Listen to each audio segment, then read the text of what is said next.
Selamat siang, Bapak, Ibu, dan teman-teman sekalian. Saya Pestaurus Barus dari program Studi Manajemen PJJ 1 Universitas Sabarsia. Saya akan mempresentasikan hasil studi keuangan bisnis untuk sebuah usaha bernama Aura Modus.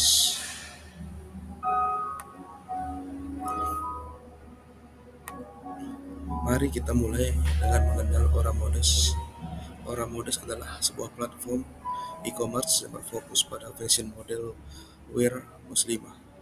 Namun, Aura Modus tidak sekadar menjual pakaian. Aura Modus mengkurasi dan menjual produk dari desainer lokal dan UMKM Indonesia yang berkomitmen pada praktik berkelanjutan. Aura Modus sangat menekankan pada penggunaan bahan ramah lingkungan, proses produksi yang etis, serta dukungan kuat terhadap pengrajin lokal. Produk yang Aura Modus tawarkan sangat beragam, mulai dari gaun, tunik, rok, atasan, hingga pasmina, hijab, dan aksesori pelengkap. Semuanya dengan desain yang modis namun tetap modern. Layanan utama Aura Modus adalah penjualan secara online, didukung dengan customer service yang prima dan pengiriman ke seluruh wilayah Indonesia.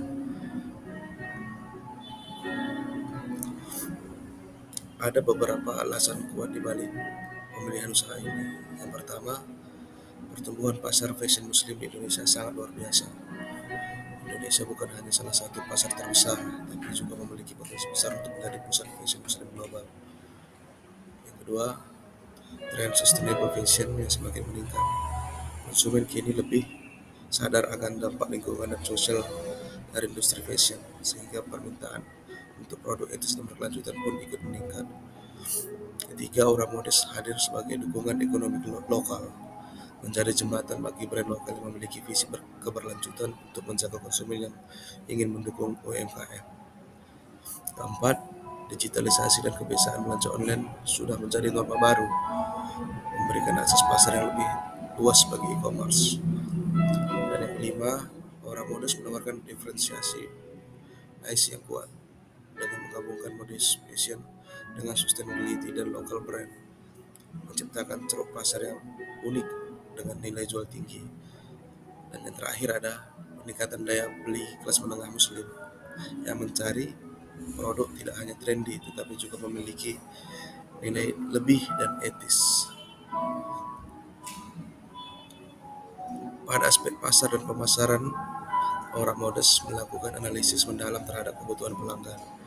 Target pelanggan Aura Modus adalah muslim urban berusia 20 hingga 45 tahun yang melek digital, sadar akan isu lingkungan dan sosial, serta mencari pakaian modus yang stylish, berkualitas, dan etis. Mereka juga peduli dengan asal-usul produk dan ingin mendukung produsen lokal. Mengenai kebutuhan pelanggan, Aura Modus mengidentifikasi beberapa poin kunci. Mereka menginginkan gaya modis dan modern, yaitu pakaiannya sesuai syariat namun tetap trendy. Kualitas dan kenyamanan adalah prioritas. Mereka mencari bahan yang nyaman, finishing yang rapi, dan produk yang tahan lama. Yang terpenting, mereka mencari nilai keberlanjutan, yaitu produk yang diproduksi secara etis, menggunakan bahan ramah lingkungan, dan mendukung komunitas lokal. Mereka juga mengharapkan variasi produk dan kurasi yang baik, artinya pilihan beragam namun terkurasi sesuai estetika, modest, dan sustainability.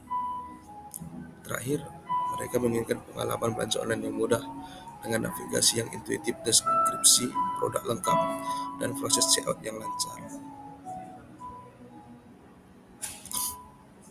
Untuk menjangkau target pelanggan secara online, Aura Modus memiliki beberapa strategi pemasaran. Media sosial dengan memanfaatkan Instagram, TikTok, dan Pinterest dengan konten visual dan estetik. Aura Modus akan menekankan storytelling tentang brand lokal dan proses sustainability mereka. 2. Konten marketing memiliki blog dengan artikel tentang sustainable fashion, tips styling, dan wawancara desainer lokal untuk edukasi serta engagement dengan audiens. 3. SEO dan SEM. Website akan dioptimisasi untuk kata kunci seperti modest wear, sustainable fashion, dan local brand, didukung dengan iklan berbayar yang tertarget untuk audiens yang relevan. Selanjutnya, email marketing Orang Modest akan mengirimkan newsletter eksklusif, promo khusus anggota, dan informasi new arrival kepada pelanggan terdaftar. Terakhir ada kemitraan komunitas. Orang Modest juga akan berkolaborasi dengan komunitas hijabers, komunitas sustainable living, dan forum fashion untuk memperluas jangkauannya. Selain online, Orang Modest juga akan menerapkan strategi pemasaran offline untuk meningkatkan brand awareness dan memberikan pengalaman langsung kepada pelanggan. Orang Modest berencana untuk berpartisipasi dalam pop-up store atau bazar di berbagai event fashion muslim ataupun sustainable market. Orang Modest juga akan menjajaki kemitraan dengan butik fisik yang memiliki visi serupa. Beralih ke aspek teknik dan operasi, kantor pusat Orang Modest bisa berada di coworking space untuk efisiensi, untuk gudang dan fulfillment center. Orang Modest akan memilih lokasi yang strategis dan dekat dengan pusat logistik. Orang Modest juga akan mempertimbangkan model dropshipping dan konsinyasi di tahap awal untuk efisiensi biaya. Proses operasional Orang Modest meliputi akuisisi brand, manajemen inventaris, pengelolaan pesanan, pengepakan yang ramah lingkungan, dan tentu saja customer service yang responsif. Untuk mendukung operasional, Orang Modest akan menggunakan berbagai teknologi dan platform. Pertama, platform e-commerce akan menggunakan platform seperti Shopify atau WooCommerce. Ini mencakup fitur katalog produk, keranjang belanja, proses checkout, dan integrasi pembayaran. Dua, ada payment gateway. Untuk kemudahan dan keamanan transaksi, Orang Modest akan mengintegrasikan BitTrans, Sendit, atau Dogu untuk menyediakan berbagai metode pembayaran. Tiga, shipping dan logistik. Orang Modest akan berintegrasi dengan jasa ekspedisi terkemuka seperti JNE, JNT, dan Secepat untuk memastikan pengiriman nasional yang efisien. Selanjutnya ada CRM dan ERP. Untuk manajemen pelanggan, Orang Modest akan menggunakan CRM, dan untuk skala yang lebih besar, ERP akan digunakan untuk manajemen inventaris keuangan dan pembelian. Terakhir ada marketing dan analitik. Orang Modest akan memanfaatkan Mailchimp dan Klaviyo untuk email marketing serta Google Analytics atau Hotjar untuk memantau performa penjualan dan perilaku pengunjung website.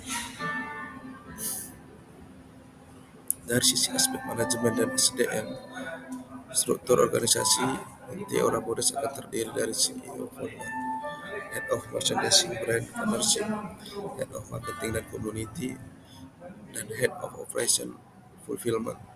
Tim inti ini akan didukung oleh tim pemasaran digital dan tim operasional. Kebutuhan tenaga kerja awal mencakup satu CEO, satu Head of Merchandising, satu Head of Marketing, 1 hingga 2 staf operasional yang juga merangkap customer service dan freelancer untuk fotografer dan model. Peran kepemimpinan di Orang Modest membutuhkan visi yang kuat tentang masa depan sustainable model fashion, kemampuan untuk membangun kemitraan strategis, dan kemampuan beradaptasi dengan tren pasar digital yang cepat. Seluruh tim juga harus memiliki pemahaman mendalam tentang e-commerce, digital marketing, analisis data penjualan online, manajemen inventaris digital, dan kemampuan customer service online yang responsif. Pada slide ini, Orang Modest akan membahas aspek keuangan, dimulai dengan estimasi modal awal. Meskipun detail angka tidak tercantum di slide, secara umum modal awal untuk membangun e-commerce seperti Orang Modest akan mencakup biaya pengembangan platform, pembelian stok awal, deposit, konsinyasi, investasi di pemasaran awal, gaji tim inti di bulan-bulan pertama, biaya sewa atau setup gudang, serta biaya legalitas dan perizinan. Sumber modal dapat berasal dari pribadi founder, investor, atau pinjaman bank UMKM. Setiap bisnis pasti memiliki risiko. Untuk Orang Modest mengidentifikasi beberapa risiko utama dan mitigasinya. Yang pertama, risiko pasar. Orang Modest menghadapi persaingan e-commerce yang ketat dan fluktuasi tren fashion. Mitigasinya adalah dengan diferensiasi niche yang kuat, kurasi produk yang unik, storytelling brand yang kuat, riset tren berkelanjutan, dan fleksibilitas dalam mengelola inventaris. Dua, ada risiko hukum. Ini mencakup hak cipta atau merek dagang produk, perlindungan konsumen, dan klaim sustainability. Untuk mitigasinya dengan memverifikasi hak kekayaan intelektual atau HKI brand partner, mematuhi undang-undang perlindungan konsumen, dan menjaga transparansi dalam setiap klaim sustainability orang modis. Untuk risiko operasional meliputi manajemen inventaris seperti kelebihan atau kekurangan stok, serta tentang logistik dan pengiriman. Mitigasinya adalah dengan menggunakan sistem inventaris yang akurat, analisis data penjualan, penggunaan kemasan yang aman, dan kerjasama jasa ekspedisi yang terpercaya. Terakhir, dari sisi legalitas dan perizinan usaha, para Baudes akan mengurus akta pendirian usaha dalam bentuk PT, nomor induk usaha, izin usaha perdagangan melalui sistem elektronik, pendaftaran merek dagang orang Baudes, serta memastikan kepatuhan terhadap regulasi pajak yang berlaku. Sebagai kesimpulan, Ora Modest memiliki prospek layanan bisnis yang sangat menjanjikan. Pasar fashion muslim di Indonesia sangat besar, dan tren sustainable fashion menawarkan celah unik yang belum sepenuhnya terisi. Dengan model e-commerce, bisnis ini memiliki potensi jangkauan dan skalabilitas yang tinggi. Berdasarkan analisis tersebut, saya memiliki beberapa rekomendasi strategis. Yang pertama, kurasi ketat dan storytelling, yaitu fokus pada brand lokal. Yang kedua, ada pengalaman pengguna unggul, yaitu dengan terus berinvestasi pada website atau aplikasi yang user friendly, visualnya menarik, dan customer service yang responsif. Yang ketiga, ada strategi pemasaran konten dan komunitas dengan memanfaatkan media sosial dan blog untuk membangun komunitas yang loyal. Yang keempat, ada manajemen hubungan supplier kuat, yaitu dengan membangun kemitraan solid dengan desainer dan UMKM lokal. Yang kelima, perhatikan aspek keberlanjutan menyeluruh dengan harus memastikan klaim sustainability tidak hanya pada produk, tetapi juga pada operasional bisnis secara keseluruhan, misalnya dengan kemasan daur ulang dan efisiensi energi. Dan keenam, pematangan model keuangan dan skalabilitas dengan melakukan proyeksi keuangan yang realistis, memonitor cash flow, dan menyiapkan rencana skalabilitas seperti menambah kategori produk atau memperluas jangkauan ke Asia Tenggara. Demikian presentasi studi kelayakan bisnis pada usaha Aura Modest. Terima kasih.